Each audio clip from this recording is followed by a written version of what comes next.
Bart, what do you make of a settlement like this with the regulators? I mean, you might have now an instance where the New York Attorney General is basically the regulator and the enforcer of a private trading pool.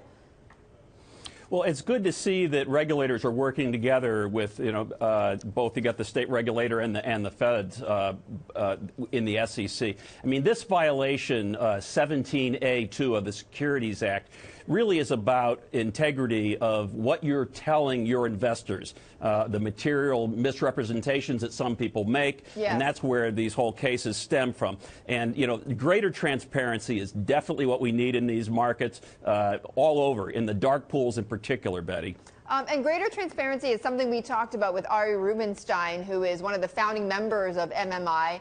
He's with GTS, Global Trading Systems. So they just announced this deal, Bart. I'm sure you saw this last week, where they're going to essentially take over the trading operations of Barclays at the New York Stock Exchange. So you've basically got now a high-frequency trading firm that is going to be overseeing a plethora of securities being traded on the NYSE, and that raises some questions, right, about security. And I want you to hear, Bart, what Ari said about that. At the end of the day, everybody wants the same thing, investor confidence. And you get that by applying smart, thoughtful, responsible, and data-driven regulation that will increase transparency and price discovery. And it's everybody's responsibility, every actor in the industry, the exchanges, the market-making firms, all investors, to work with regulators so that we continue to have the best market in the world. What do you think? Well, I heard it twice because I never missed your show, and I saw you interview him also. But yeah, no, I mean, I agree with him 100%. Now, look, there's learning curves with regulators and with other investors. Automated trading is changing how markets have operated for, 100 years. And so it's a little scary to people at times. Yes. But these guys are the new market makers. They are what you were interviewing Mr. Rubinstein about was whether or not somebody would be on the other side of a trade. And he said, we want to be there. And that's why he's going to be a market maker.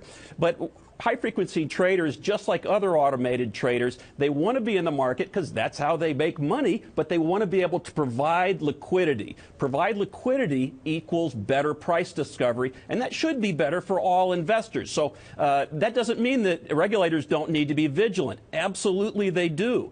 And I'm pleased that, the enforcement staffs of the SEC and others continue to work on these things. Things like spoofing, where they send out false signals.